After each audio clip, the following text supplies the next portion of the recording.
Recording in progress. I'll start sharing my screen. I hope my screen is visible to all of you.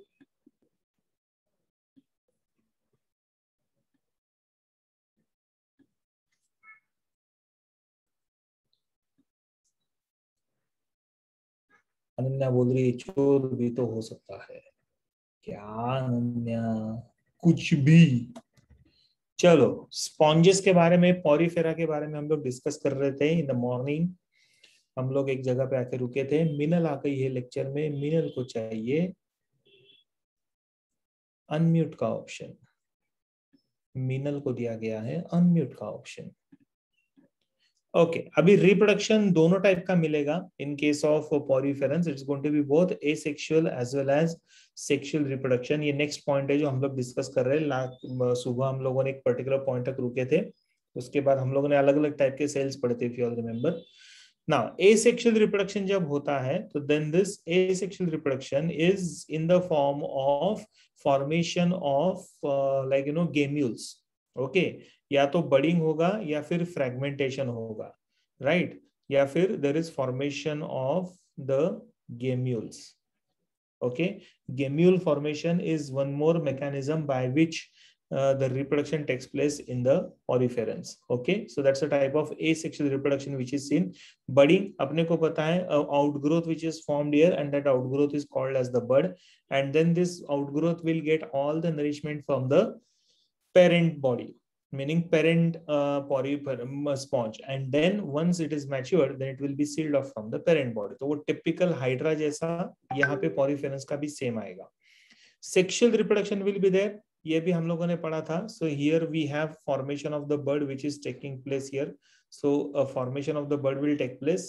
जैसे ये diagram में भी अगर आप देखोगे, एक मिनट, हाँ, ये डायग्राम में तो ऐसा बर्ड बनना चालू हो जाएगा, राइट? इनके बॉडी पे ऐसा एक बर्ड आएगा, आउटग्रोथ आएगा, फिर धीरे धीरे बड़ा हो जाएगा, and then it will be sealed off from the parent body. या फिर यहाँ पे भी आप देखो छोटे छोटे बर्ड्स बनना चालू हो गया है। सो इस तरीके से ये बर्डिंग होगा। Okay, whereas when it comes to sexual reproduction it can be by formation of the gametes. तो यहाँ पे gametes बनते हैं, तो both the gametes will be formed here, that is male gamete and female gamete. और gametes कौन बना रहा है? Who is making the gametes? Can anyone tell me?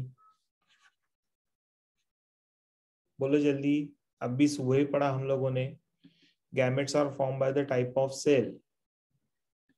Archaeocytes. Very good. कौन बोल रहा है ये? सानिका। चलो गुड। आर्कियोसाइट से क्या, देख लो एक बार, चेक कर लो सब लोग। तो गैमेट्स बनता है, तो दोनों गैमेट्स बनेंगे। कौन सा है? एक सेल भी बनेगा और स्पर्म भी बनेगा। Okay, so it's going to form the egg cell also and the sperms also, and then the fusion of these gametes will take place.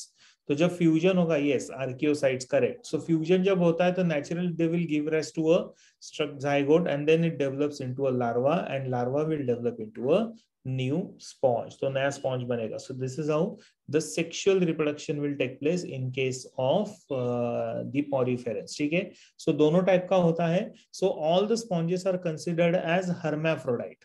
What do we mean by this? hermaphrodite मतलब क्या? Can anyone tell me what is hermaphrodite? Yes, hermaphrodite का meaning क्या आता है? Both sex organs present in one organism. Very good. Both the sex organs, that is male and female, will be present in the same organism. जैसे यहाँ पे एक organism है, यही ऑर्गेनिज्म मेल गैमेट भी बना रहा है, यही ऑर्गेनिज्म फीमेल गैमेट भी बना रहा है. So naturally we call this animal as the hermaphrodite. ठीक है, so this is going to be very important since it is hermaphrodite.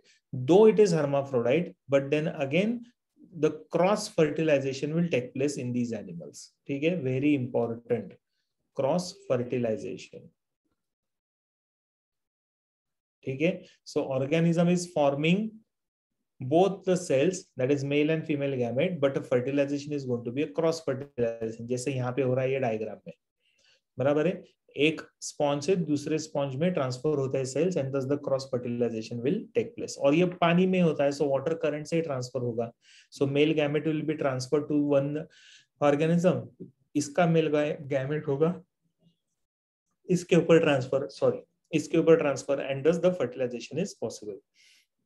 Hermaphrodite का मीनिंग आता है organism having both the reproductive organs in the same. एक ही animal में आपको दोनों रिप्रोडक्टिव ऑर्गन्स मिलते हैं तो उसको हम लोग बोलते हैं हर्माफ्रोडाइट.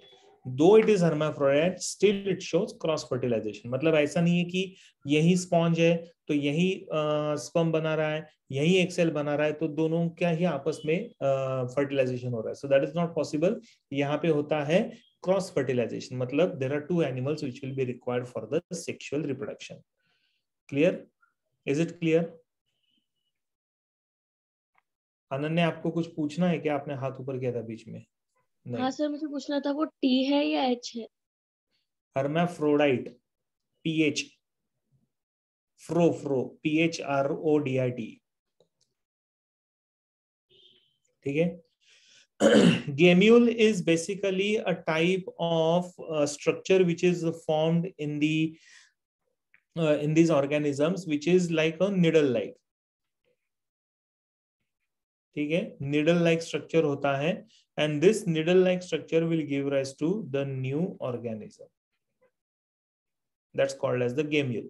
So या तो gemule formation होगा या फिर budding होगा या फिर fragmentation होता है. Fragmentation is not so commonly seen. What is commonly seen is the budding and gemule formation. Okay. तो इस तरीके से ये this is a type of asexual reproduction. ये sexual reproduction यहाँ पे मैंने लिखा हुआ है. ठीक है. समझ में आया सबको? ये अभी आगे बढ़े. ओके चलो. Digestive system, naturally system is going to be absent here क्योंकि हम लोगों ने पहले देखा है budding is by gemmule formation, right? No, budding is not by gemmule formation. Gemmule formation is one important process. ठीक है. जिसमें ऐसा हो सकता है कि outgrowth will be form. So budding तो होता ही है plus gemmule formation which is a needle like structures are getting formed here and then of course then it will be seen like a outgrowth only. outgrowth करके वो बाहर निकलेगा और फिर वो रिप्रोड्यूस करेगा नया वाला. तो थोड़ा सा फर्क रहता है इसमें. ये corals are polyps, corals are type of, लेकिन कोरल्स इसमें नहीं आता है, पॉलीफेरेंस में नहीं आता है. ठीक है. कोरल्स मेरे ख्याल से आगे आता है, नाइडेरिया में है. ओके. डाइजेस्टिव सिस्टम यहाँ पे एब्सेंट रहेगा. सिस्टम तो रहेगा ही नहीं because as we all know that it's organism which is form by aggregation of the cell. So the digestive system will be absent. Hermaphrodite animal, ये हम लोगों ने ऑलरेडी देखा है, shows internal fertilization and cross fertilization. So indirect development will be there. Now what do we mean by indirect development? तो यहाँ पे क्या होता है, formation of larva will take place. कभी कभी क्या होता है, लार्वा नहीं बनता है. In certain animals larva will not be form. There is young one which will directly become adult. Okay. So larva अगर नहीं बनता है तो we call that as indirect development, direct development. लेकिन अगर लार्वा बनता है तो we call this as direct, indirect development. ठीक है. So the development of the organism is going to be a indirect one. Why indirect? Because it's known to produce larva. इधर larva बनता है. ठीक है. Sir what causes? अरे what causes ऐसा नहीं श्रद्धा, हर एक ऑर्गेनिज्म का अलग अलग टेंडेंसी है ना. जैसे for example there are some organisms which will not produce larva and they will give rise to a young one. Directly young one produce होता है. एग लेइंग होता है, हैचिंग होता है, हैचिंग होने के बाद यंग वन डेवलप हो जाता है. तो वहां पे लार्वा नहीं बना, तो that will be called as what? Direct development. सीधा बन गया. कुछ एनिमल ऐसे होते हैं जिनमें लार्वा बनता है and larva then develops into a young one. Okay. Lower animals में जनरली देखा गया है. Sir, how many stages like larva, like as larva? Only one stage. सोहम. ठीक है. Larva is a miniature form. जैसे पहले फर्टिलाइजेशन होगा, फर्टिलाइजेशन होने के बाद जाइगोट बनेगा. Zygote will start developing into multicellular organism. तो सबसे पहले लार्वा बनेगा which is the miniature form and then larva develops into a adult one. ठीक है. What is written behind the cloud? अरे बाप रे. Phylum Porifera. ठीक है. सो ये लार्वा का डेवलपमेंट इस तरीके से होता है. Okay. So that is how.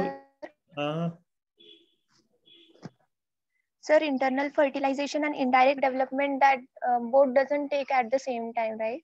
Internal fertilization is the process by which zygote will be formed, right? Yes, sir. Correct. Then this zygote will develop into what? Larva. And larva will develop into Adult. stages है. समझ में Okay. आया? Now when I say internal fertilization, meaning Yes, the fertilization is taking place inside the body. कुछ animals में ऐसे होता है कि fertilization will take place outside the body, तो उसको हम लोग एक्सटर्नल फर्टिलाइजेशन बोलते हैं. जैसे एम्फीबियंस में होता है या फिर पाइसेस फिश का होता है reproduction. So that is external fertilization taking place inside sir. The So, water. sir, so formation of larva is indirect development. Yes, अगर किसी ऑर्गेनिज्म के डेवलपमेंट में अगर लार्वा बनता है तो उसको हम लोग इनडायरेक्ट डेवलपमेंट बोलते हैं. अगर लार्वा नहीं होता है तो we call that as direct development. Okay, sir. जैसे ह्यूमन बीइंग्स है, हम लोगों में लार्वा बनता है क्या? नहीं. No. तो our development will be called as direct development.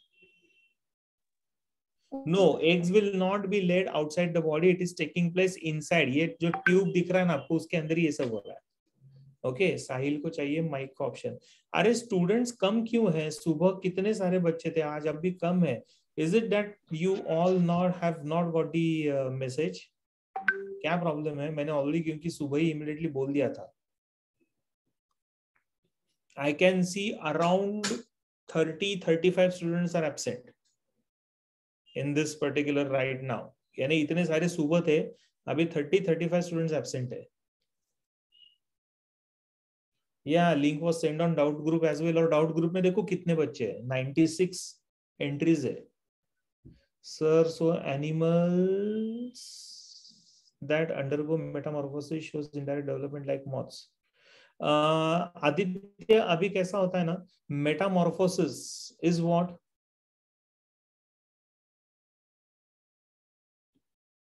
Sir, like I'm not sure about the definition of metamorphosis. Metamorphosis is basically development of the animal into a young one from the through the various phases or stages. Sir, so in frogs, metamorphosis is seen. Yes, frogs में metamorphism होता ही है ना, Metamorphosis होता ही है.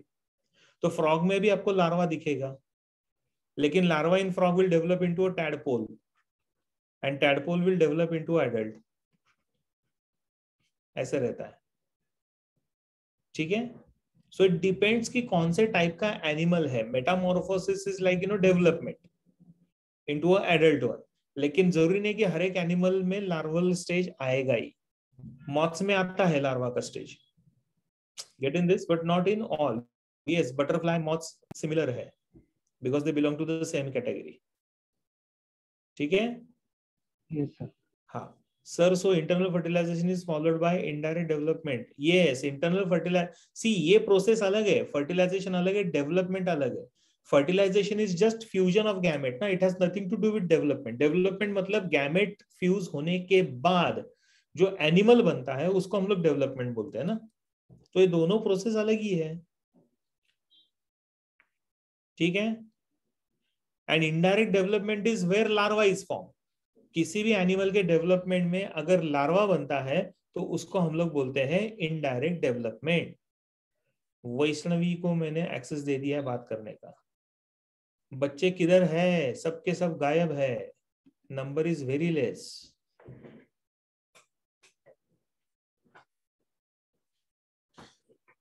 Okay, चलो आगे बढ़ते हैं. जो लोग सो रहे होंगे भगवान उनका भला करे. नेक्स्ट. अच्छा, अभी ना इसमें before we take the examples, मेरे ख्याल से एक ही दिए हैं उन्होंने यहाँ पे. यूज स्पॉन्जिया का एग्जांपल दिया, बाथ स्पॉन्ज बोलते हैं उसको, या फिर साइकॉन एक है. एक minute, just give me a minute. Spongilla, bath sponge, and then we have Cnidaria. Okay, कौन सा लास्ट स्लाइड चाहिए आपको? ये वाला अमूली. हाँ, लिख लो.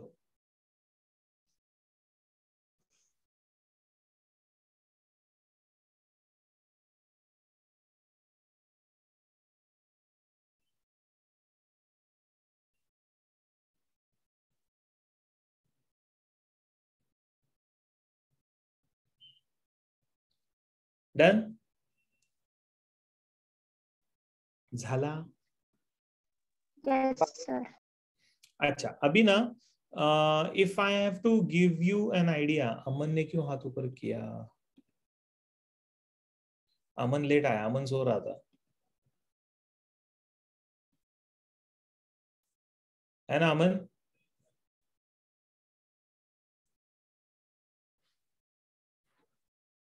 ओके अभी इनका भी ना एक अलग से क्लासिफिकेशन है. 3 मेजर क्लासेस हैं इनके. ठीक है, I am just going to name them. हम लोग बहुत ज्यादा डिटेल में नहीं पढ़ेंगे. ओके बहुत ज्यादा डिटेल में नहीं पढ़ेंगे. I just give you the name. There is one class known as Calcarea. ठीक है, there is one Calcarea, CALCARI है या इट इज CALCRI. अभी नाम से ही पता चलता है कैल्केरिया मतलब इनका जो बॉडी वॉल है वो कैसा रहेगा? Do you remember? Calcium. Yes, it's going to be CaCO3, calcium bicarbonate, या कैल्शियम का बनेगा तो कैल्केरियस बनेगा. सो ये बॉडी वॉल इनका इससे बनता है. ठीक है, तो वो क्लास अलग किया गया on the basis of the body wall. तो इसमें they have given the example of साइकॉन. तो साइकॉन करके एक आता है और इसका फोटो दिखाता हूं मैं बाद में आपको, तो वो वाला आएगा. There is one more class. ठीक है, और एक इंपॉर्टेंट क्लास आता है that is known as hexactinellida. It is known as HEXACTI, HEXACTNELLIDA, hexactinellida. ठीक है, दैट इज द नेम. अभी इनमें जो इनका बॉडी वॉल होता है it is going to be siliceous. ठीक है, so the body wall of this organisms is going to be siliceous. ठीक है, Hyalonema is an example. Yes, made up of silica. Hyalonema is an example of this. या फिर we have one more class, और एक class आता है. अभी बचा कौन है? स्पॉन्जिन ना, प्रोटीन्स बचे हैं. एक में कैल्केरियस कैल्शियम कार्बोनेट का वॉल बना, एक में सिलीशियस बना, तो बचा कौन सा? Spongin, which is the protein ना. सो डेमोस्पॉन्जी, that is the another class. So demospongy mein either the wall is going to be siliceous, the wall is going to be siliceous or made up of spongin. ठीक है, so wall is either going to be siliceous or it will be made up of spongin. Okay, और best example of this can be given as sponges. तो ऐसे 3 अलग अलग classes है. Sir थोड़ा तबीयत का वजह से इट्स ओके.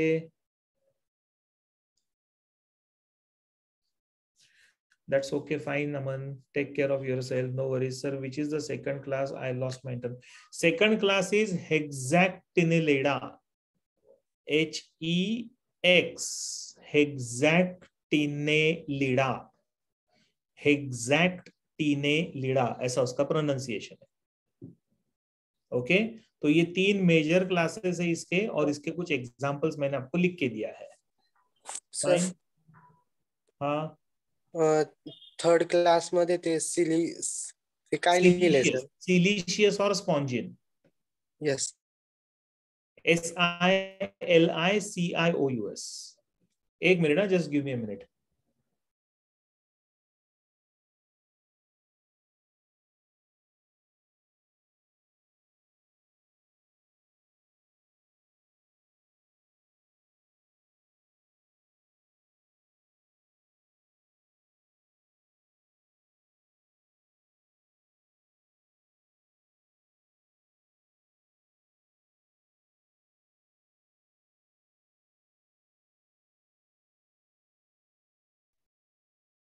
हो गया सबका लिख के? Shut up. कौन है ये? Who's this? अमन फटके मारेगा. बीमार है तू? मेरे हैंडराइटिंग के बारे में बोलेगा ना तो फटके मिलेंगे. Sir, many marine organisms have siliceous body wall like diatoms and porifera. So what is the reason? See, basically क्या होता है ना, they need to resist the environment, and वो पानी के अंदर रहते हैं ना, so the pressure is very high. So to withstand the pressure and to maintain the homeostasis, मतलब steady state within the body, they require such protection. इसके लिए ये सिलिशियस या फिर कैल्शियम कार्बोनेट का या फिर spongin which is a type of protein, तो उसका ये सब वॉल्स बनता है इनका. Okay, so that is why it is necessary. तो देखो एग्जांपल्स यहाँ पे कुछ है. जैसे सबसे पहला एग्जांपल आता है, this is Euspongia. As you can see here, पीछे दिख रहा है आपको कि हैंड्रा ये निकाल दूं लिखा हुआ? सर निकाल देना पड़ेगा. ओके, एक मिनट.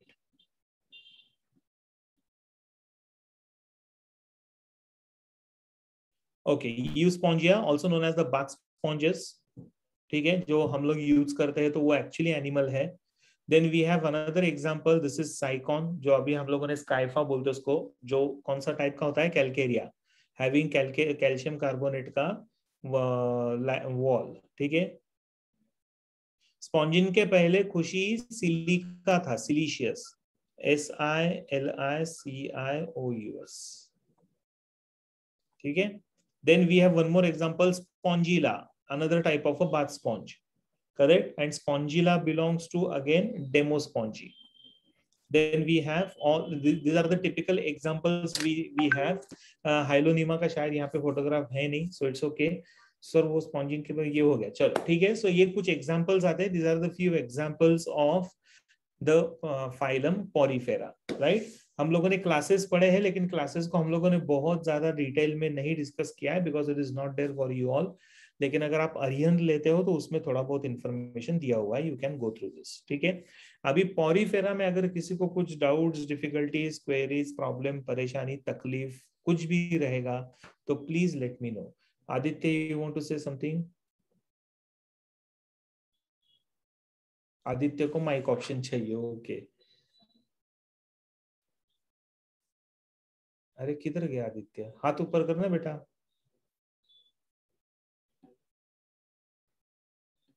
अमूली को भी दिया मैंने, लगे हाथ.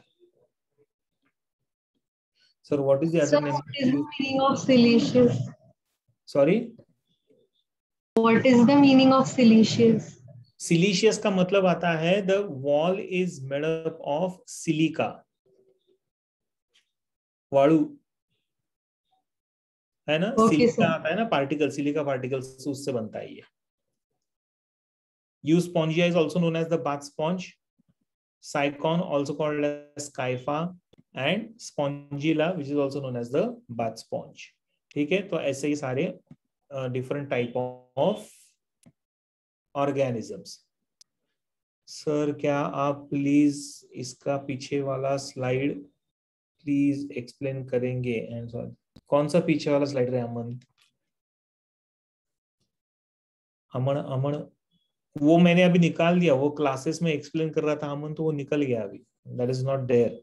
3 क्लासेस है. पहला कौन सा आता है? कैलकेरिया. दूसरा आता है हेक्सैक्टिनिलिडा, that is the second, and the third one is demospongy. Calcarea में the wall is made up of calcium carbonate, calcareous रहता है.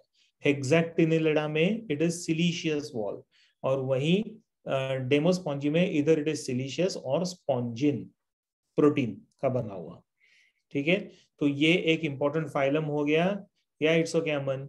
And the next important phylum is the Cnidaria. ठीक है, so there are few important characteristics of this particular phylum. Let us try and understand the general characteristics and then we will go for the specific one. Okay, so let us understand what this Cnidaria is. Cnidaria होता क्या है, right? Now Cnidaria का habits अगर आप देखोगे, rather habitat I would suggest, so they are colonial in nature. Colonial का मतलब सब लोग साथ में रहने वाले हो सकते हैं. Okay, the one which survives together. Colonial का meaning is जैसे ये वाला है ना, सब साथ में मिलकर रह रहे हैं मस्त एकदम. Correct, so this is called as the colony, so living together. So colonial, or they are going to be solitary. Solitary मतलब अकेला, hydra. ये कॉलोनी में नहीं रहता, इसको किसी और की जरूरत नहीं है, अकेला रहता है अपना अपना. So that is solitary form. ठीक है, either the organism is going to be sedentary, यानी एक जगह पे पड़ा हुआ, करेक्ट, इस तरीके से, So this is like animal which is attached to the substratum. तो ये substratum को attached है तो ऐसे दिखेगा. Or the animal can be free living, जैसे jellyfish. Okay, another example which is there is the jellyfish. Cnidarians are the animals which are known to show the tentacles, जिनको tentacles रहते हैं. तो ये jellyfish है, which is also a type of cnidarian. Or the animal can be marine, जो समुद्र में दिखता है. See such beautiful sea pen बोलते हैं इसको. We call this as sea pen. It appears like a pen. इसके लिए इसको नाम दिया गया है sea pen. This is a type of animal. Yes, coelenterates. Correct. Cnidaria, coelenterata, same Aditya. Or it can be it is known to survive in the fresh water, like in case of hydra. तो ऐसा ये tendency है. सो या तो cnidarians में they also possess, yes, nidoplast भी होता है. Correct.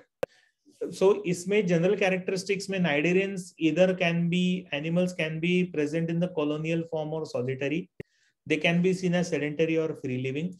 फ्री लिविंग में वो मूव होते हैं एक जगह से दूसरी जगह. They can be seen as marine और seen to survive in the fresh water. तो फ्रेश वाटर के भी मिलेंगे आपको. So this is how we see the important characteristics of this. Now, when it comes to symmetry, they are known to show radial symmetry. Now, why radial symmetry? Because they have the tentacles.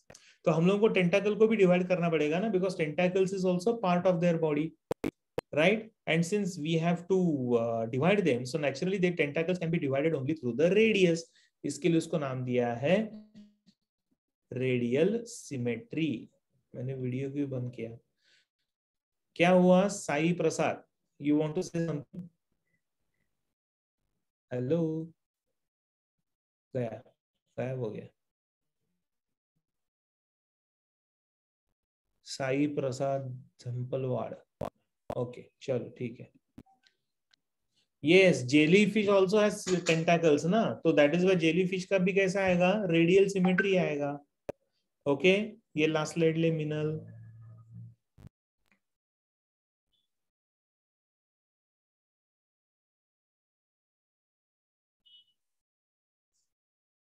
Done, sir.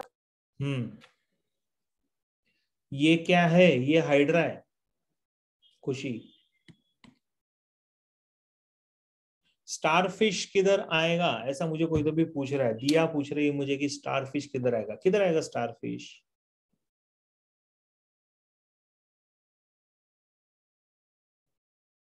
रुको पहले गौरव, starfish का हम लोग ले लेते हैं. Starfish, very good Soham. Echinodermata. Yes, echinodermata, spiny skinned animals. Good. हाँ, अभी ये कोई तो भी मुझे पूछ रहा था जेलीफिश इमॉर्टल होता है क्या? पता नहीं है. दैट मैंने भी पढ़ा है ऐसा, लेकिन जरूरी नहीं है कि ऐसा होगा. नाइडेरियन में आता है जेलीफिश. जेलीफिश नाइडेरियन में आता है. स्टारफिश पूछ रहे थे. Okay sir. हाँ. Now, cnidarians में again presence of specialized cells here, and these specialized cells are known as cnidocytes. C is silent. So they have the specialized cells known as the cnidocytes. Okay, और cnidocytes का काम क्या रहता है? So they have this stinging structures known as the nematocyst. उनको ना एक ऐसा स्टिंग करने के लिए, जैसे हनी बी को स्टिंग होता है ना, वैसा इनका भी एक स्टिंगिंग स्ट्रक्चर होता है, and that stinging structure is known as nematocyst.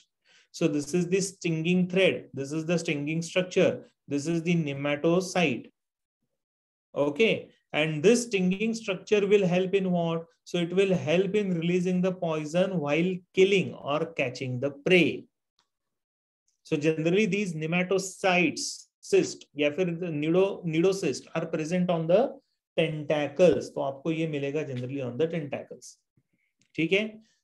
So this is how the important cell, a specialized cell which is present here, and that specialized cell is known as the nidocyte. और निडोसाइट को एक stinging structure होता है called as nematocyst. Okay, इसको पहले लिख लो सब लोग. सर इस डायग्राम में उस थ्रेड का क्या काम है जो स्टिंगिंग थ्रेड है? Stinging thread will help in sting ना. निडल जैसा है देखो ना वो, तो वो क्या करता है, वो सीधा वो ऑर्गेनिज्म के बॉडी में, दूसरा जो ऑर्गेनिज्म है उसके बॉडी में पॉइजन इंजेक्ट करेगा. So that will help in reducing the activity or killing the organism. Okay, sir. चलो ये लिख लो।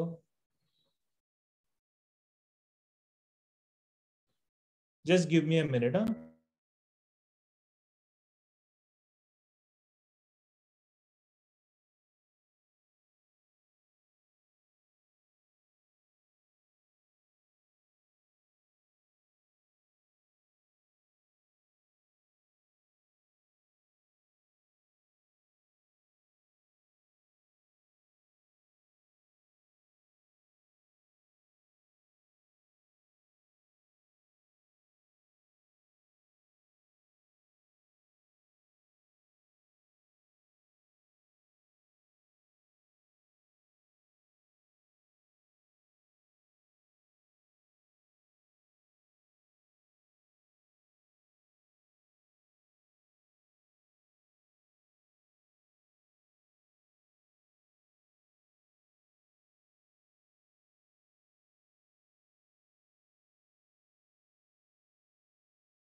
Sorry, I was on a call. Yeah, sir, they don't have any glands, right? So how the cells is there ना बेटा?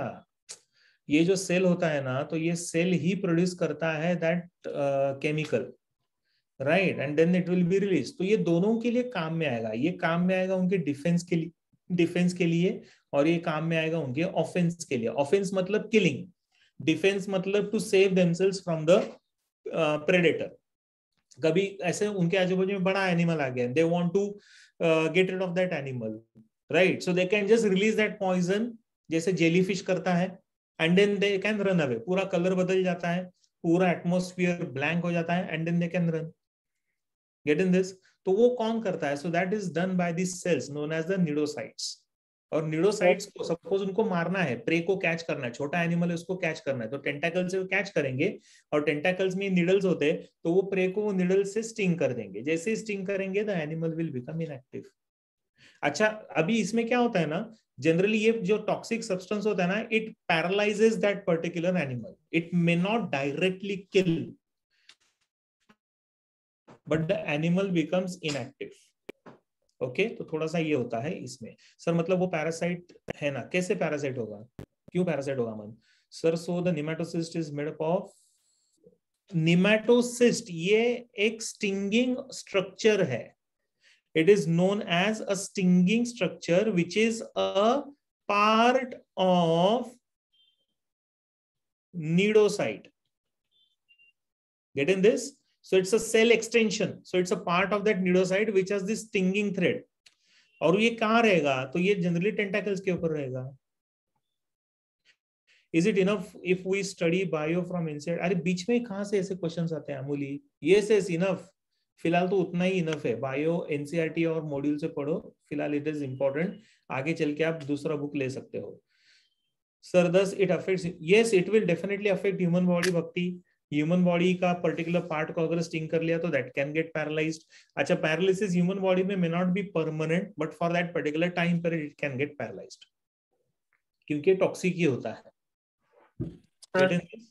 Cytoplasm नहीं होता है बेटा, इसके अंदर श्रद्धा, ये सेल है, ये सेल के अंदर सिक्रीटरी वेसिकल्स होते हैं, तो ये सेल्स के जो गोल्गी बॉडीज वगैरह होते हैं ना, they produce this and it is present in the vesicle and then it will be release to this. ठीक है, निडोसाइट को, यानी उनका मैंने ये लिखा था, this is cnidocyte is defence and offence वाला स्ट्रक्चर। डिफेंस मतलब उनको बचाने में काम में आएगा, ऑफेंस मतलब मारने में काम में आएगा। सो ये दोनों वर्क करता है। ठीक है, हाँ कोई तो भी कुछ पूछ रहा था बीच में, जो दोबारा सर किया, Who was that? No. Sir हाँ बोल। म्हणजे ते पॉइझनचं नाव काय असतं सर? अरे ते पॉइजन का नाम थोड़ा सा अलग है, we will not discuss that right now, क्योंकि उसमें बहुत सारे वैरायटीज आते हैं। ठीक है, just you just have to remember that it has the toxic substance, that's it. Poison का नाम आप लोगों को है ही नहीं पढ़ने के लिए, and don't, let's not do that, क्योंकि वो वापस ग्लूटिनेंट और ऐसे अलग अलग नाम है उसके, तो वापस उसमें कंफ्यूजन हो जाएगा। सर जेलीफिशच्या रिस्पेक्ट मध्ये ना, मागच्या वर्षी त्यांच्या बुक मध्ये मेड्युसा म्हणून एक वर्ड होता. करेक्ट, मेडुसा आणि पॉलिफॉर्म येईल ते याच्यात, we will study that. Medusa is like umbrella shaped and polyp is like a tubular. हम लोग पढ़ेंगे, वो आएगा, इसमें ही है आगे चल के. I'm sorry, I can't do that for you. Siri, please get lost. Bye.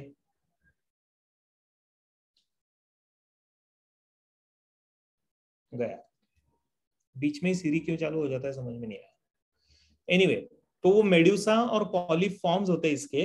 That's alternation of generation and development in these animals. We will study that. Atharv is asking sir ये सीरी कौन है? सीरी इज बेसिकली मैकबुक में, Mac में, या फिर आपका जो iPhone होता है उसमें वो क्या बोलते हैं उसको, सपोर्ट सिस्टम है. एप्पल का है artificial intelligence.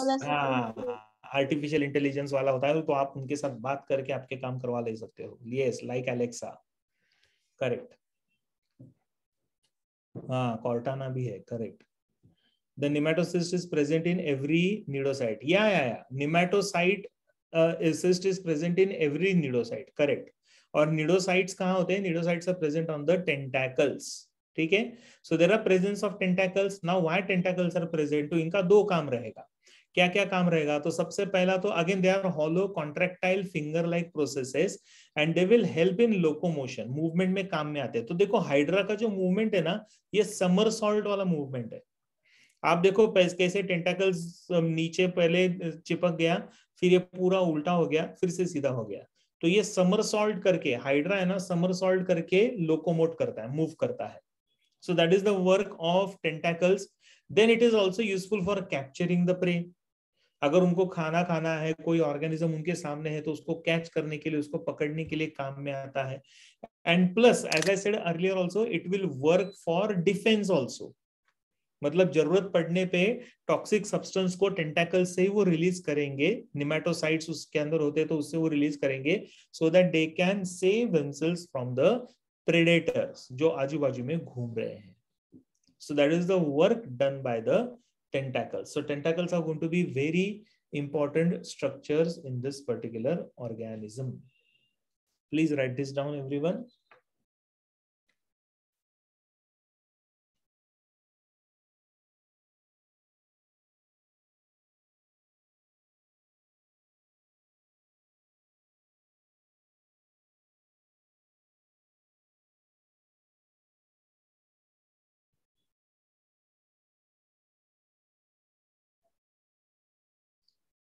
Can I ask one question? Sir, tentacles किसे बनते हैं? Tentacles are formed by the cells only, ना बेटा. Aggregation, when a group of cells, it's a tissue, so it will be formed by the cells only. Specialized cell development का काम है ना खुशी.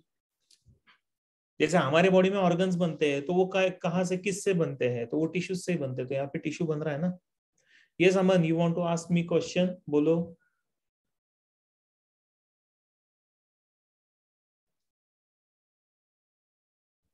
So the stinging threads will be at the tip. Yes, tip पे भी रहता है और थोड़ा टेंटाकल्स के बीच के सेंट्रल पार्ट में भी रहेगा.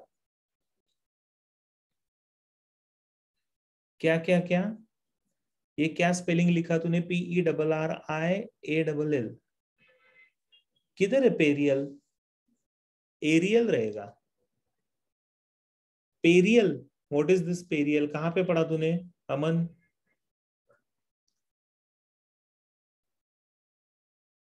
पेरिनियल रहेगा रे, ठीक से देख. Sir, nidocytes are present on the yes, nidocytes are present on the tentacles, and then they will help in defense and offense. दोनों के लिए काम में आता है. अलग अलग टाइप के सेल्स होते हैं. We have studied this important cell. ठीक है. So ऐसे अलग टाइप के cells which are present here in this. हाँ, पेरिनियल का मतलब आता है the plant which is known to survive for more than 2 years. उसको पेरिनियल बोलते हैं. अभी इधर ध्यान दे अमन, वो छोड़. नाउ निडोसाइट्स इन टेंटाकल्स कंटेन्स नेमेटोसाइट्स. ये अभी हम लोगों ने डिस्कस किया. तो ऐसे नेमेटोसाइट्स होते हैं and they discharge toxins into their pray. तो जैसे ही ये प्रे के ऊपर टॉक्सिन्स रिलीज करेंगे, then they can paralyze the prey and then they can eat it. So it helps in encourage defense as well as offense. जो अभी मैं बोल रहा था आपको कि दोनों जगह ये काम में आएगा. डिफेंस में भी काम में आएगा, ऑफेंस में भी काम में आएगा. So that is the work done by the tentacles. So that is how tentacles are helpful for this particular animals. Okay, अब ये भी points लिख लो फटाफट. Then we will move ahead with the next important part.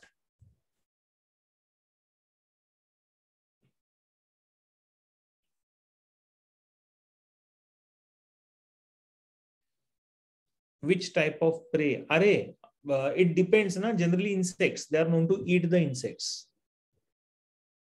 Okay प्रिया, छोटे छोटे छोटे छोटे insects होते हैं, उनको खाते हैं. Just sir, after eating prey, how do they digest them? आएगा ना, digestive cavity वगैरह है उनमें, बोलता हूं मैं आपको, क्योंकि अभी तो शुरुआत की है हम लोगों ने, है ना. If they consume their prey, does their own poison affect them? No. Why? snake को खाते हैं. स्नेक कैसे करता है ना, स्नेक जब किसी एनिमल को किल करता है तो वो वैसे ही रहता है. तो स्नेक को कहाँ उसका ही पॉइजन अफेक्ट करेगा? तो नहीं करेगा. ठीक है. Sea horse is, I think sea horse is under pisces only, और उसका एक अलग कैटेगरी है. I will let you know Shraddha, अभी एग्जैक्ट याद नहीं आ रहा है मुझे. एंकरेज का मतलब आता है एक जगह पे पकड़ के रखना. Sephora. Okay, just give me a minute. I will be back. मुझे पानी चाहिए, थोड़ा पानी लेकर. Give me a minute.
चलो आ गया मैं. क्या हुआ? कितने सवाल सर. कोई कोई एनिमल को जब हम मारते हैं तब टॉक्सिक निकलते हैं. ये क्या है भाई? पता नहीं तू क्या बोल रहा है मुझे। तो सर वो पहले ही अपने बचाव में वो टॉक्सिक क्यों नहीं रिलीज करते मरने के बाद? कॉमेडी है मन तो। Sir, they have only one duct through the organism inject the food and the place of an yes प्रिया देर जो सिस्टम है ना, यानी बॉडी प्लान जिसको हम लोग बोलते हैं, ब्लाइंड सैक बॉडी प्लान है। ओके, पढ़ते हैं, आगे आएगा, देखते हैं। Next, the tissue level organisation में, as we have discussed, they have a blind sac body plan. Now, what do we mean by blind sac body plan? They have only one opening. Anchorage का meaning आता है एक जगह पे पकड़ के रखना। एंकर होता है ना, एंकर शिप में जो नीचे डालते हैं तो शिप रुक जाता है, सेम वैसा ही काम ये करता है टेंटेकल्स। तो वो हिलते नहीं है, टेंटेकल्स उनको एक जगह पे पकड़ के रखने में काम में आते हैं। ठीक है, ब्लाइंड सैक बॉडी प्लान है, meaning the organism will have incomplete digestive system, the anus is absent. Okay, anus here is absent. They just have a mouth which is also present embedded in the tentacles. ठीक है, so mouth is called as the hypostome. Hypo का meaning आता है below, stoma का meaning आता है mouth. तो ये टेंटाकल्स के नीचे ऐसा ये ओपनिंग रहेगा, इसके लिए उसको नाम दिया है hypostome. Correct? So the mouth is in the form of hypostome. जैसे पॉरीफेरा में भी ओपनिंग था, लेकिन उसको हमने नाम क्या दिया था? ऑस्क्यूलम। यहाँ पे ये प्रॉपर माउथ की तरह काम कर रहा है, इसके लिए उसको नाम दिया है hypostome, because it is present just below the tentacles, इसके लिए उसको बोलते हैं हाइपोस्टोम। तो ऐसा hypostome will be present in this particular organisms. Okay, so tissue level organisation में they have blind sac body plan with an incomplete digestive system where the anus is absent, so they have only one opening, and that one opening is known as the mouth, which is also called as hypostome. Then sir, how the digestion process takes place? क्योंकि gastrovascular cavity है ना इसके अंदर, तो sales भी digestion करते हैं, cavity में भी डाइजेशन होगा। ओके, यस, हाँ। अच्छा guys, just give me 5 minutes, I will be back. Okay, just give me 5 minutes. You also take a break of 5 minutes and I will be back.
Okay.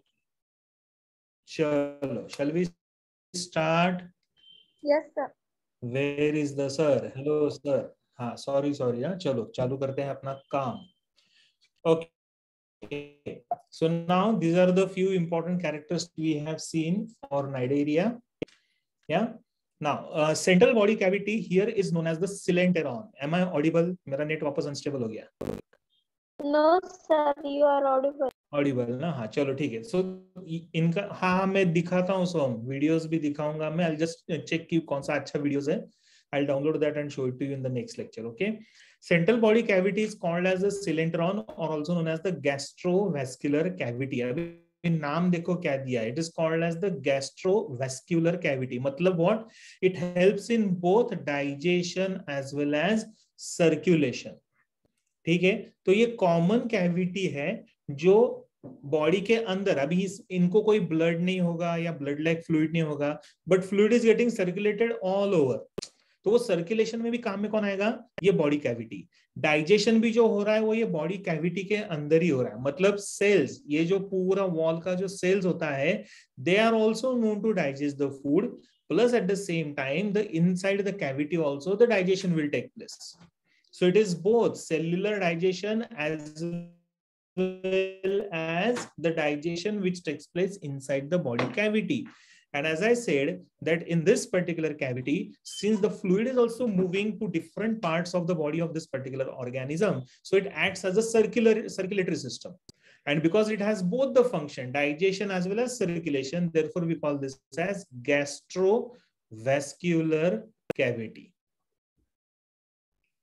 ठीक है. गौरव ने कुछ तो भी एक ब्यूटीफुल हाइड्रा का फोटो निकाला है. गौरव ग्रुप पे डाल देना, हम लोग देखेंगे सब तूने क्या ड्रॉ किया है.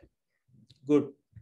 ओके, ये समझ में आया. Gastrovascular cavity is clear. इसमें किसी को कुछ डाउट, डिफिकल्टीज, प्रॉब्लम, तकलीफ, परेशानी अगर रहेगा तो इमीडिएटली पूछ लो.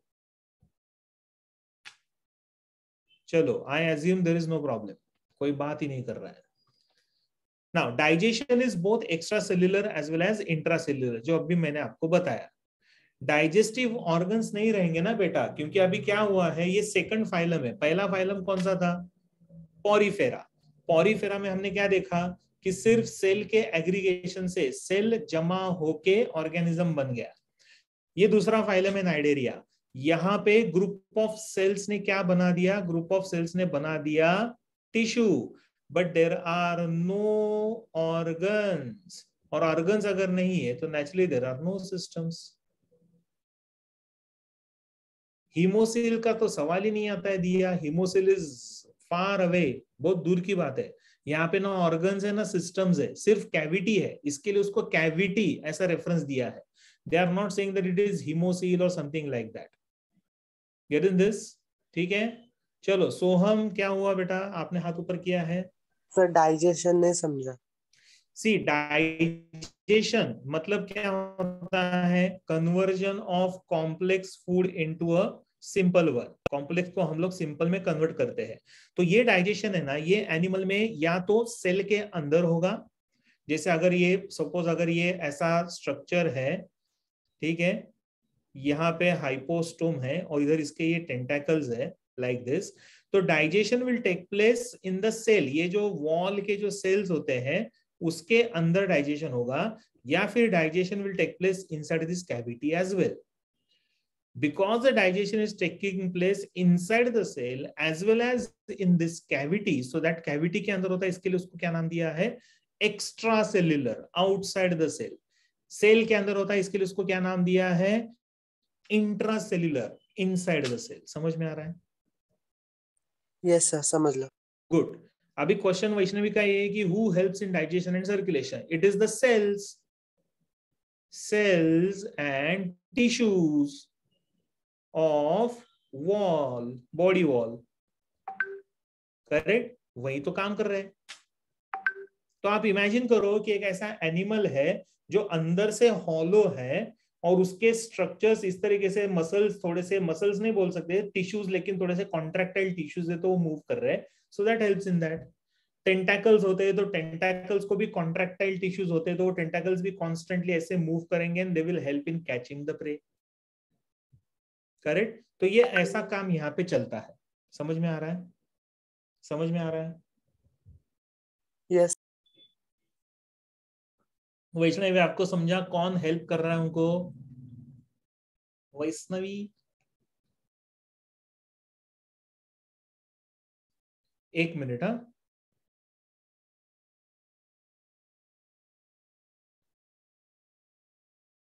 एक मिनट बच्चों।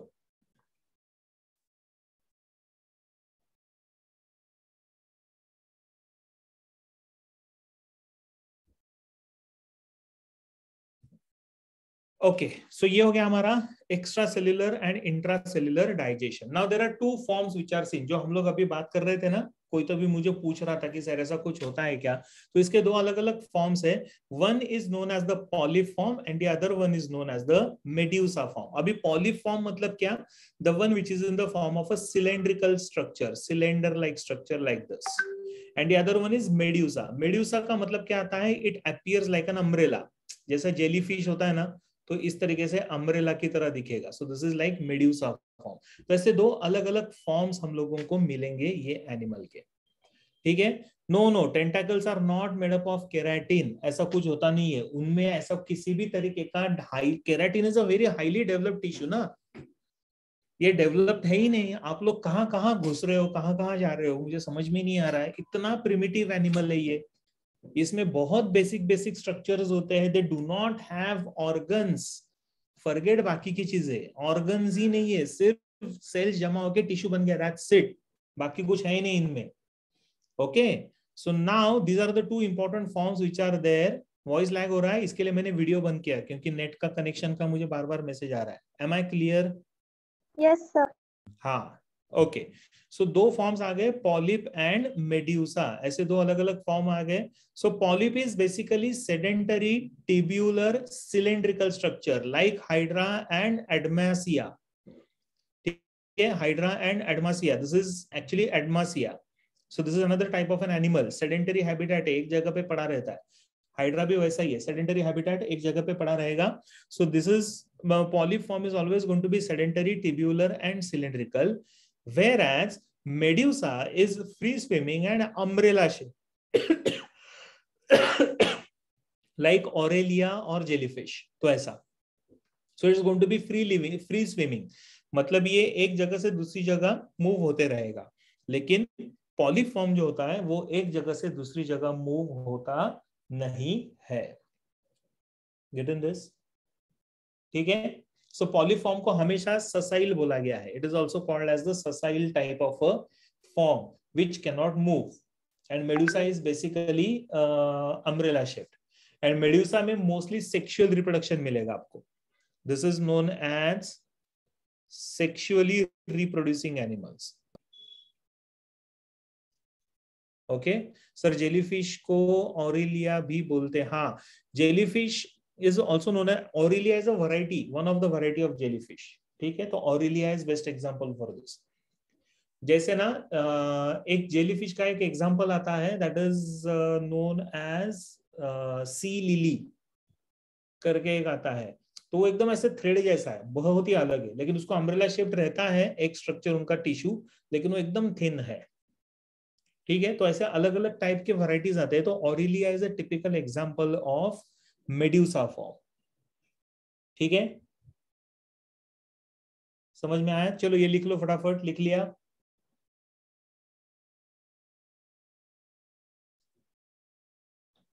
डन। चलो आगे बढ़ते हैं। Now, the most important, next important is the nervous system. Reproduction आगे आएगा तो उसमें मेडुसा और इसका वापस डिस्कशन है। Nervous system is in the form of a nerve net system. Can you see? Just a network is getting formed here. पूरे nervous system में एक नेटवर्क फॉर्म होता हुआ मिलेगा। So we call this as nerve net system. It does not have, sir, admesia is also known as, yeah, sea anemone is similar product, वैसे ही admesia, correct. Sir why do they have umbrella like shape? बोलता हूं मैं आपको, खुशी आएगा वो भी। हाँ सर, प्लीज शो मेडुसा का एग्जांपल। मेडुसा का example is this one, Aurelia, Aurelia और जेलीफिश। जेलीफिश लिख दो, ठीक है। अच्छा, इनमें ना नर्व नेट सिस्टम होता है, पूरा जो नर्वस सिस्टम होता है ना, it is in the form of a network like structure, does not even have ganglia दिया, इनमें गैंग्लिया भी नहीं मिलेंगे, it is just that threads है, बहुत सारे थ्रेड्स है और वो एक दूसरे को लिंक करके कनेक्ट करके पूरा नेटवर्क बन गया, करेक्ट। तो इसको नाम दिया है nerve net system. And all these nerves, they are in contact with all the cells. So naturally, the entire body of this hydra is connected to, of this particular structure, cnidarians, is connected to each other.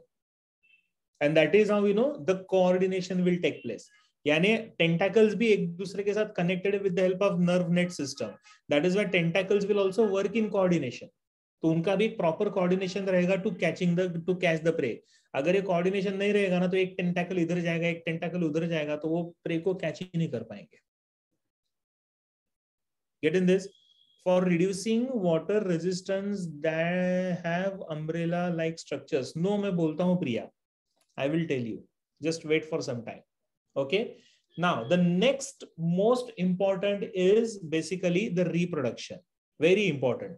अभी थोड़ा ध्यान दो इधर. Reproduction में अभी दोनों form आएंगे, asexual reproduction as well as the sexual reproduction. Both the forms are there. Now asexual is always by lateral budding, like in case of hydra. Lateral budding मतलब क्या? अगर आप देखोगे डायग्राम में, लैटरल मतलब साइड में ऐसा एक छोटा सा आउटग्रोथ आया है, इसको नाम दिया है बड. ये आप लोगों ने 10th स्टैंडर्ड में पढ़ा है पुराने जमाने में.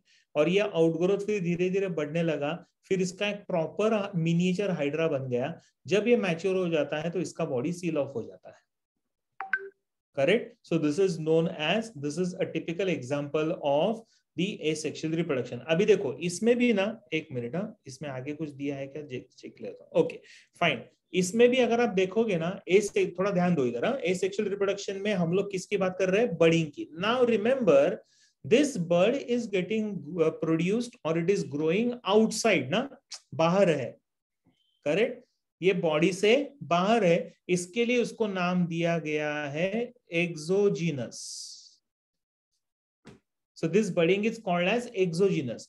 Sometimes this hydra can produce bud inside, अंदर प्रोड्यूस करता है.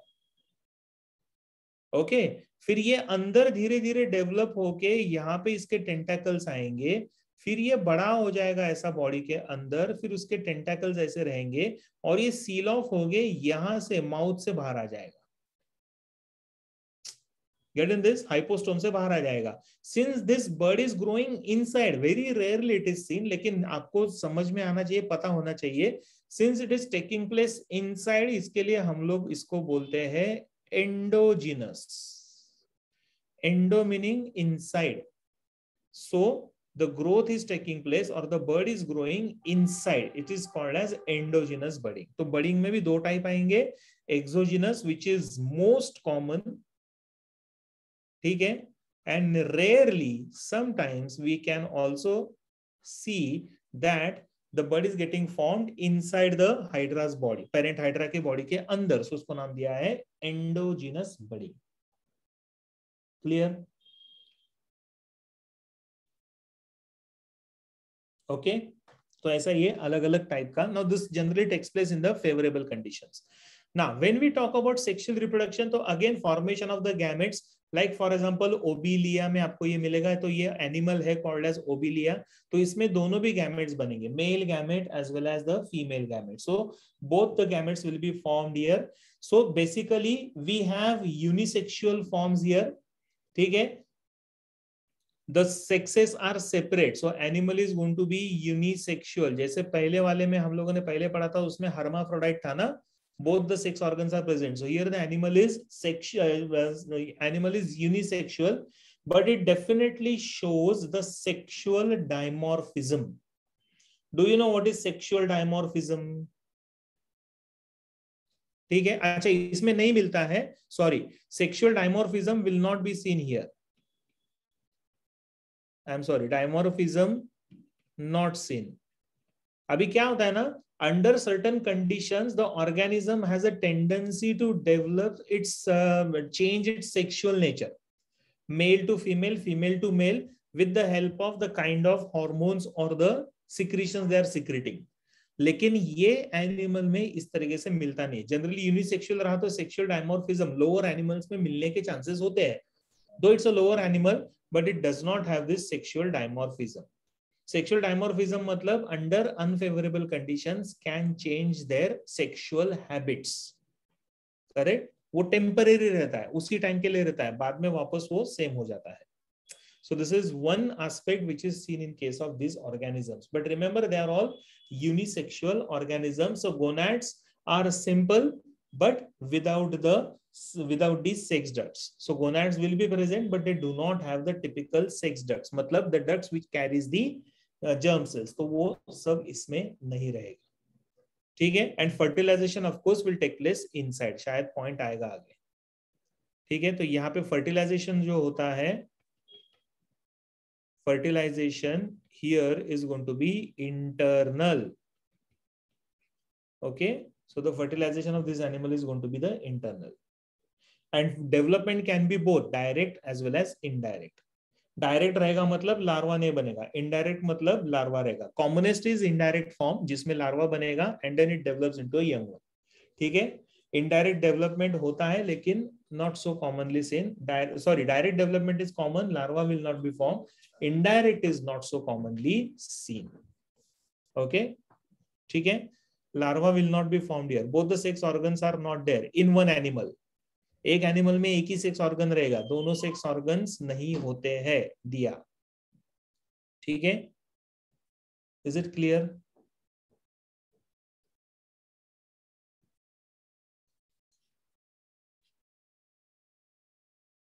चलो आगे बढ़े ना। अभी हम लोग देख रहे थे कि इसमें दो फॉर्म्स होते हैं। कौन कौन से दो फॉर्म्स है? First one is called as polyp form which is like this cylindrical body. Second one is known as medusa form which has the umbrella shaped body, and umbrella shape is basically for their defense mechanism, ठीक है। ये defence mechanism के लिए काम में आता है। और जैसे आप भी किसी ने बताया था कि वाटर करंट जो रहता है ना, तो उसके रेजिस्ट करके इट हेल्प्स इन मूवमेंट, तो प्रोपल्शन में काम में आता है, यानी फेक उनका बॉडी फेंक दिया जाता है with the help of this umbrella like structure, right, so that it can move fast, locomotion के लिए काम में आता है। What is the difference between indirect and direct development? Indirect development का वैष्णवी मीनिंग, अच्छा, can anyone tell me now? मैंने already इतनी बार बोला है, anyone has to tell me this. What is the difference between indirect and direct development? Anyone? फटाफट बोलो। In indirect development, larval stage is present. Very good. And direct में? Larval stage is absent. Okay. So indirect development, Vaishnavi he has said rightly. थोड़ा और explain करता हूं। Indirect development का meaning आता है that the larva will be present, मतलब पहले जाइगोट फॉर्मेशन होगा, group of cells will start forming a structure known as the larva, then larva develops into a young one. तो larval stage will be present here. But कुछ animals ऐसे होते हैं जिनमें larva नहीं रहता है, जाइगोट बनेगा, जाइगोट से सीधा यंग वन बनेगा। जब डायरेक्ट यंग वन बनता है तो उसको हम लोग बोलते हैं डायरेक्ट डेवलपमेंट, और लार्वा बनेगा तो उसको हम लोग बोलते हैं इनडायरेक्ट डेवलपमेंट, ठीक है। ये सारा टिश्यू है ना बेटा खुशी, ये सब टिश्यू ही तो है, it is made up of cells, correct. तो उसके बॉडी के जो सेल्स है उससे ये बनता है, ठीक है। तो अभी दो फॉर्म्स है, देखो, पॉलिप फॉर्म है और मेड्यूसा फॉर्म है। एक minute, I just erase this part, ये बीच में आएगा क्योंकि अभी हम लोगों को अल्टरनेशन ऑफ जनरेशन वाला कॉन्सेप्ट भी पढ़ना है। Okay, now if you see here, it's going to show the alternation of generation. Now alternation of generation here is known as metagenesis. मतलब क्या होता है? Polyp produces medusae asexually. Polyp कौन सा है? थोड़ा ध्यान दो इधर। अभी पॉलिप कौन सा है? बोलो जल्दी, पॉलिप का मतलब क्या?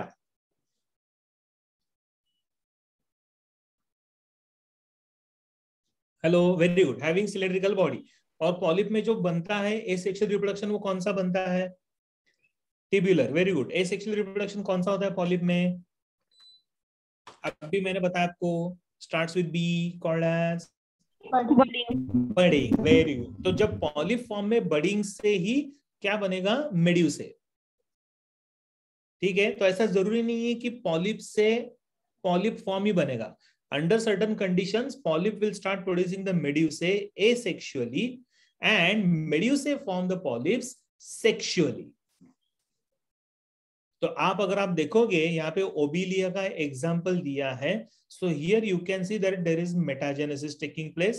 We have a polyp form here. ये वाला जो polyp form है, तो इसने यहां से बना दिया, बडिंग से बना दिया ये वाला फॉर्म. तो ये कौन सा फॉर्म है? Medusa form. ये कैसे बना? एसेक्सुअली. हाँ दिखाता हूं उत्कर्षा, पहले ये ध्यान दो.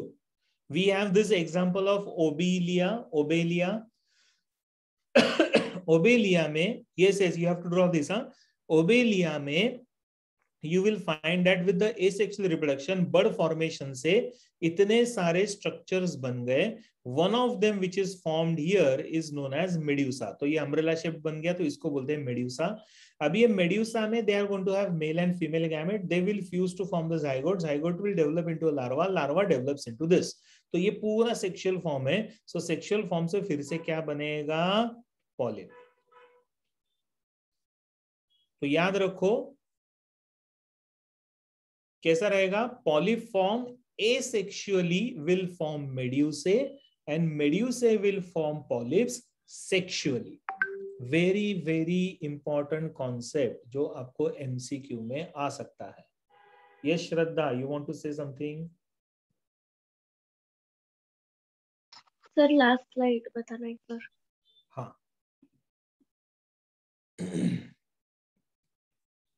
ये वाला. हाँ सर.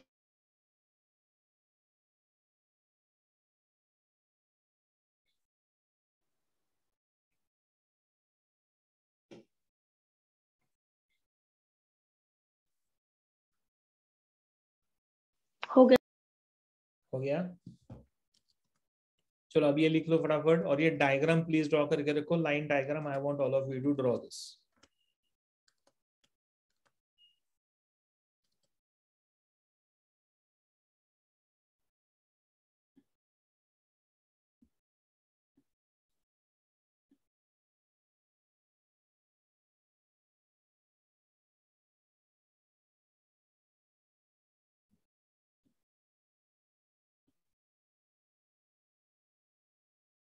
थर्ड पॉइंट मतलब कौन सा रे महक?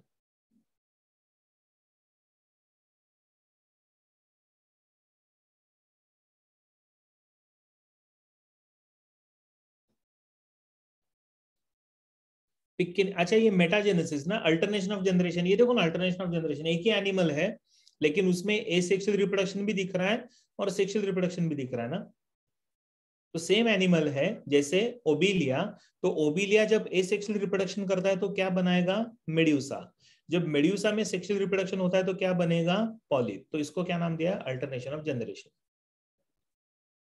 बाहर का क्वेश्चन मुझे पूछा भी अमन, मुझे मैसेज करना. Sir I understood that. Picture के नीचे और एक पॉइंट है. पिक्चर के नीचे? यस. ये सेम है ना बेटा. पॉली प्रोड्यूसेस मेड्यूसाe एसेक्सुअली, ऐसे लिखा है. Okay sir, thank you. हाँ वही तो एक्सप्लेन किया ना मैंने. And medusa forms the polyps by sexual reproduction, sexually.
No, jellyfish is completely different, Gaurav. Jellyfish का यहाँ पे कोई हम लोग ये नहीं, jellyfish purely will show sexual reproduction, तो उसमें मेडुसा से मेडुसा ही बनेगा। लेकिन अल्टरनेशन ऑफ जनरेशन ये कॉन्सेप्ट भी नाइडेरिया में मिलता है, specially in organisms like Obelia, not in all. Gaurav समझ में आ रहा है? इसके लिए हमने टिपिकल जेलीफिश का एग्जांपल नहीं लिया। ओके हाँ,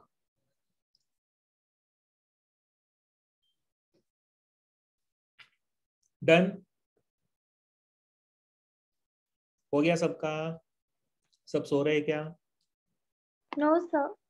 अच्छा, गुड, Done. डन।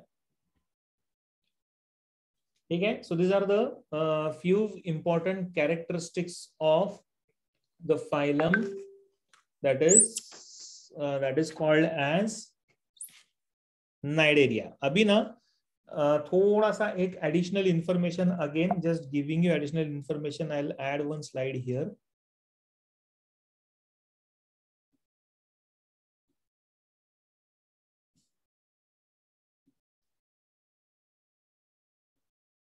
ओके, थोड़ा ध्यान दो इधर। हाँ, इसका ना क्लासिफिकेशन हम लोग पढ़ते हैं। अरे ये कहां से आ गया?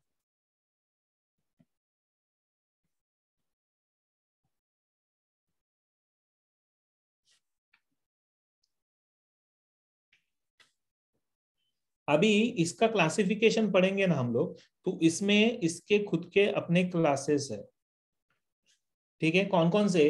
तो सबसे पहला जो क्लास आता है ना, that is known as hydrozoa. ठीक है, सबसे पहला क्लास आता है, that's called as the hydrozoa. तो उसमें भी कुछ अलग अलग टाइप के जेलीफिशेस आते हैं, बोलता हूं मैं। Second one is known as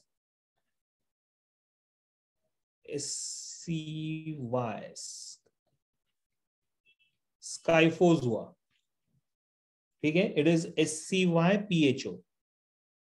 okay, it's called as the scyphozoa. Most of the jellyfish will form under this category. तो सारे के सारे जो जेलीफिश आते हैं ना, ये सब इसके अंदर आते हैं। And the third one is known as anthozoa. Third class is called as the anthozoa. Okay, और एंथोजोआ के दो सब क्लासेस आएंगे। इसके दो सब क्लासेस आएंगे। कौन से दो सब क्लासेस है इसके? So it will have its own sub classes. तो सबसे पहला जो सब क्लास आता है, that is called as Octocorallia.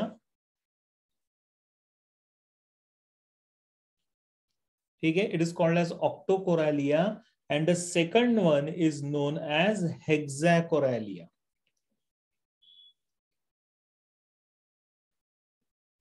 ठीक है, ऑक्टोकोरैलिया एंड हेक्साकोरैलिया। अभी नाउ एक minute, I just change the ink here. या हाइड्रोजोआ में अगर आप देखोगे ना, तो इसमें ना अलग अलग टाइप के एनिमल्स आएंगे। जैसे फॉर एग्जांपल हम लोग ओबिलिया की बात कर रहे थे, तो दैट कम्स अंडर हाइड्रोजोआ। तो ये आपको हाइड्रोजोआ के अंदर मिलेगा, दैट इज ओबिलिया। ओके, तो इसमें भी पॉलीफॉर्म, मेडुसाइफॉर्म टिपिकल आपको मिलेंगे। Physalia is another example. These are the examples. Okay, PHYSALIA, Physalia. So this is also type of hydrozoa. Physalia is known as the the Portuguese man of war. इसको बोला गया है Physalia is called as Portuguese man of war. इसका आगे चल के आएगा। ये जो एनिमल है ना, ये इस तरीके से दिखता है। It appears like a ship. और इसको ना यहाँ पे बहुत सारे ऐसे टेंटेकल्स है। तो ये पोर्तुगीज मैन ऑफ वॉर ऐसे इसको बोला गया है। राइट, आगे डायग्राम फोटोग्राफ्स भी है शायद, और ये आएगा आगे चल के। ठीक है, सो दैट इज फाइसेलिया। तो वो वॉरशिप की तरह दिखता है ना। पोर्तुगीज टाइम पे जो टिपिकल वॉरशिप्स थे ना, वो कैसे दिखते थे, वैसा ही दिखता है। इसके लिए उसको बोला गया the Portuguese man of war. This is very important ना, इसका MCQ आता है। चलो, स्काइफोजोआ अगर आप देखोगे ना, तो स्काइफोजोआ में we have a typical example of Aurelia. Aurelia मतलब all the types of jellyfish. तो जितने भी जेलीफिश है वो सब इसमें ही आएंगे। ओके अच्छा, एंथोजोआ में हम लोगों ने देखा है कि उसमें भी अलग अलग टाइप के ऑर्गेनिजम्स है. So generally we see anthozoa में कुछ एग्जांपल्स है. ओवरऑल में बोल देता हूं, ऑक्टोकोरैलिया करके एक आता है, या फिर we have Hexacorallia. Hexa meaning 6, octo का मीनिंग आता है 8. ठीक है, तो ये थोड़ा सा डिफरेंस आता है ये दो अलग अलग टाइप के एनिमल्स में. तो ये थोड़ा सा आपको ध्यान में रखना पड़ेगा that Anthozoa will have these two important subclasses. ठीक है, so it is in the number of 8 tentacles or 6 tentacles and its multiple. 8 and 6 tentacles and its multiple. तो ऐसा वो आता है टेंटाकुलर नंबर, इसके लिए उसको इस तरीके से नाम दिया है. तो इसमें बाकी सारे स्ट्रक्चर्स आएंगे, जैसे एनिमोन आएगा, सी anemone, ANEMONE, that's called as a sea anemone. या फिर कोरल्स आते हैं एंड कोरल रीफ्स. ठीक है, so coral and coral reefs comes under Hexacorallia. ठीक है, मैं यहाँ पे लिख देता हूं इसको कोरल्स. ठीक है, तो टिपिकल कोरल्स आते हैं ना, तो वो दे कम अंडर दिस हेक्साकोरैलिया में ये सारे आएंगे. Okay, so that is how we can see the corals. Coral generally hexacorallia, उसमें octocorallian भी होते हैं, not so commonly seen. Hexacorallia का corals are commonly seen. So this is how the typical classification of or other classes of the jellyfish, or rather sorry, Ctenophora. Okay, why I'm saying Ctenophora? Cnidaria, sorry. So Hydrozoa is the first class, Scyphozoa is the second class, and Anthozoa is the third class. Okay, what is the second one? Scyphozoa, SCYPHOZOA. Example is Aurelia. Hydrozoa का example is Obelia and Physalia, and Anthozoa का examples is sea anemone and corals. sea anemone जो मैंने आप लोगों को बताया था, देखो फाइंडिंग नीमो में दिखाया गया है वो वाला, जिसमें वो नीमो छुप जाता है. So that is C anemone. ठीक है, आगे बढ़े. लिख लिया सबने ये? गुड. ये इकोनॉमिक इंपॉर्टेंस है, इनका अपना एक खुद का इंपॉर्टेंस होता है. जैसे कोरल्स का जो पॉलिप टाइप होता है, they are used as calcium supplements. ठीक है, कोरल का जो पॉलिप टाइप्स रहता है ना, दे आर यूज्ड एज, यानी उसमें से कैल्शियम सप्लीमेंट्स बना सकते हैं. राइट, तो इस तरीके से ये कोरल्स दिखेंगे आपको. Now they are also used as decorative articles. See how beautiful the corals are. So economic importance में they can also be used as decorative articles. So they look something like this. So these are all the corals and their economic importance. Right, then next one, the red coral forms are known. Red corals are known to form the coral reefs. What are coral reefs? तो coral reefs यानी क्या होता है ना, ये बड़े बड़े ऐसे कोरल्स बनते हैं which are generally present near the sea shore. तो वो जो टाइडल इफेक्ट होता है ना सी शोर के ऊपर, उसको ये कम करते हैं. ये ऑस्ट्रेलिया जैसे कंट्रीज और उसके उनका जो लाइक नो कंट्री साइड है ना, वहां पे ये बहुत कॉमनली दिखता है. Okay, so they are huge barriers, या ऐसे बड़े बड़े रीफ्स बन जाते हैं लाइक अ बैरियर, जो पानी के अंदर होता है but it is close to the sea shore. तो जो टाइडल इफेक्ट आता है ना, हाई टाइड्स और लो टाइड्स का, तो वो कम करने में, स्पेशली हाई टाइड का इफेक्ट कम करने में कोरल रीफ्स काम में आते हैं. So they are basically form by the red corals. ठीक है, एग्जांपल्स फाइसेलिया, जो मैं अभी बता रहा था आपको. See how this animal looks. Portuguese man of war. It appears like a worship, है ना, पोर्तुगीज वॉरशिप की तरह दिखता है, इसके लिए उसको बोला गया Portuguese man of war. Important, इसके ऊपर एमसीक्यू आता है. ठीक है, ये ओवरऑल नाइडेरियंस के एग्जांपल्स दिए हैं उन्होंने. लास्ट स्लाइड कौन सा चाहिए सानिका? ये वाला. Done sir. Then we have Admesia, which is called as a sea anemone. वो जो मैं finding Nemo की बात कर रहा था आपको. So it looks something like this. This is Admesia, sea anemone. ठीक है? हाँ, बोलो सर. Last slide please. कौन सा लास्ट स्लाइड है बेटा? Sir, Portuguese man of war. ये वाला ना, ये है ना, ऑरिफेरस का इकोनॉमिक इंपोर्टेंस श्रद्धा यानी वो यही है ना, बाथ स्पॉन्ज का ही यूज है उसका, बाकी ज्यादा यूज नहीं है। This is Adamsia, sea anemone. Then we have Pennatula, जो मैं बोल रहा था ना, sea pen, see how it looks like, appears like a pen, इसके लिए उसको नाम दिया है सी पेन, ठीक है। So this is how it appears. Then we have Gorgonia, which is also called as sea fan. It appears like a fan. इसके लिए उसको this animal is known as sea fan, Gorgonia. And then we have an animal like a brain, brain coral बोलते उसको, है ना। This is known as Meanderia. Okay, this is called as Meanderia, which appears like a brain, brain की तरह दिखता है, इसके लिए उसको brain coral बोला गया है, करेक्ट। सो ऐसे कुछ एग्जांपल्स है। या फिर Corallium, this is another example, Corallium which looks something like this. कौन सा last slide? Srishti. And then we have Tubipora. This is another example, Tubipora. छोटे छोटे छोटे छोटे ट्यूब्स की तरह दिखते हैं, इसके लिए Tubipora. सर लास्ट स्लाइड जो एग्जांपल्स का था वो बताने पर। ये वाला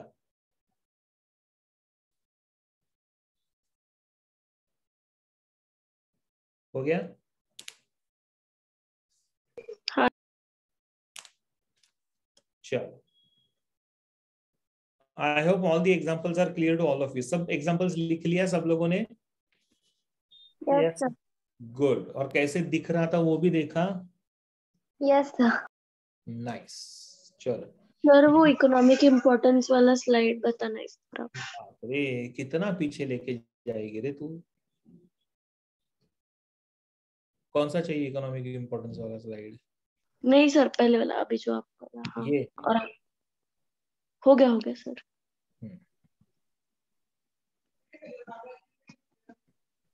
ओके तो ये हो गया हमारा एक important phylum, that's called as cnidaria, ठीक है। Now phylum ctenophora along with its example, छोटा सा फाइलम है, फटाफट खत्म हो जाएगा and then we will stop. Ctenophora करके एक फाइलम आता है, also known as the sea walnuts or also called as the comb jellies, ठीक है। the name is given as comb jellies or sea walnut. examples देख लेते उसके, फिर characteristics पढ़ते हैं। टिनोप्लाना is one example, see how it looks like. ये क्या होता है पता है आपको? चमक रहा है ना ये? what is this called as?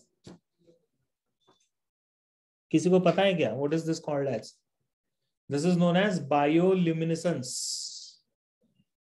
है ना। टिनोफोरा, द टिनोप्लाना इज एग्जांपल, ये एक एग्जांपल है। यस, डायनोफ्लैजिलेट्स में भी मिलता है ये, ठीक है। Then we have another that is Pleurobrachia is another example. This is the phylum called as Ctenophora, उसका ये एग्जांपल है, टिनोप्लाना, प्लूरोब्रैकिया, ठीक है। So they are all marine animals, ये पानी के अंदर ओशन में रहने वाले एनिमल्स होते हैं। कैरेक्टरिस्टिक्स देखो, फटाफट देख लेते। दे शो रेडियल सिमेट्री, क्योंकि टेंटाकुलर स्ट्रक्चर्स है तो रेडियल सिमेट्री मिलेगा। The animal is going to be diploblastic. Diploblastic meaning what? Diploblastic का मतलब आता है made up of two germ layers. कौन सा? Ectoderm and endoderm.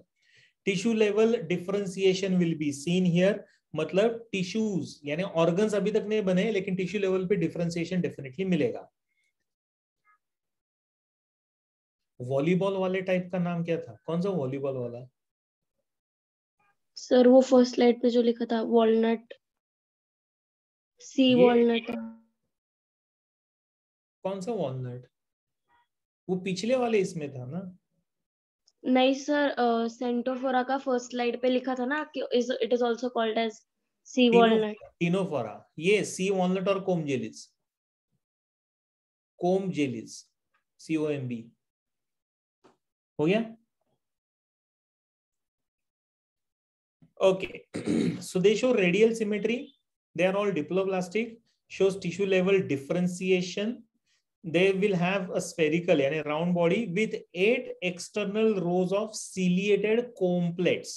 अगर आप देखोगे ना तो इनको ऐसे ciliated comb plates दिखेंगे, right? And because it shows these small comb plates, इसके लिए क्योंकि it appears like a comb, हमारे जो बालों को बनाने के लिए कोम होता है ना, वैसे दिखता है, इसके लिए उसको कॉम्प्लेट्स बना बोला गया है। And because it shows like this, therefore called as the comb jellies, right? And along with that it's also going to show the cilia. उनके जो tentacles रहते हैं तो tentacular structures will show the cilia. So these are the typical characteristics of the comb jellies. Okay, ठीक है? So ये कुछ important characteristics हैं इनके features, and all this will help in the locomotion. ठीक है, मूवमेंट में इनके लिए ये काम में आएगा. So helpful for the locomotion. Done everyone? Yes, sir. चल, now they will exhibit bioluminescence. ये तो आप लोगों ने मुझे पहले ही बोल दिया था. बायोल्यूमिनेसेंस मतलब to eliminate light. So they have an ability to eliminate light, emit light in the water. So bioluminescence मिलेगा. So they appear like this. Digestion is going to be extracellular as well as intracellular. दोनों भी digestion मिलेंगे. Cell के अंदर भी होगा और cell के बाहर ये बॉडी कैविटी जो है उसके अंदर भी इनका डाइजेशन होगा. But again digestive organs are not developed. Sexes are not separate. ठीक है. So again like an hermaphrodite animal. And the fertilization is going to be external. मतलब male and female gamete will be released outside and then they will fertilize in the water. Sir, last slide, please. कौन सा last slide बेटा? ये वाला?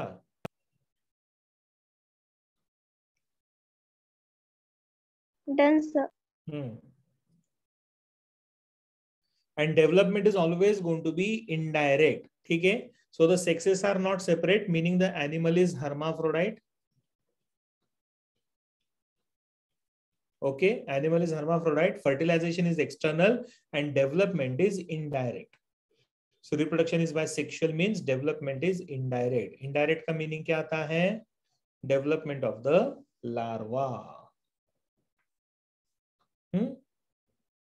The larva जो बनता है ना यहाँ पे, the larva which is formed here is known as सीडीपिड larva. ठीक है, लार्वा का नाम है सीडीपिड लार्वा. फाइन. सो इस तरीके से आपका फाइलम आएगा. That's called as the ctenophora. Okay, अभी इसके बाद आएगा आपका next phylum that is platyhelminth. लेकिन प्लैटीहेल्मिन हम अभी नहीं चालू करेंगे because it's almost 6 o'clock now. So will stop here क्योंकि बहुत सारे बच्चे आज एब्सेंट भी है, पता नहीं क्यों. Anyway, चलो, thank you very much guys. Bye bye. Thank you sir. Last slide बेटा? याच्या आधीच हे वालं. Yes sir. डन. चलो, see you, take care, bye bye, God bless you all. हम लोग फिर से मिलेंगे. Bye sir. Yes, Bye, sir. मिलेंगे फ्राइडे को. Thank you, sir. Yes, bye bye बच्चा लोग. See you. Thank you, sir. Cydipid is basically a type of larva, Sanika. That's the name of the larva. That's called as cydipid larva. Okay, sir. CYDI, हाँ वो CIDI नहीं है, CYDI. चलो, bye bye, see you. Bye sir, good night. Yes, good night.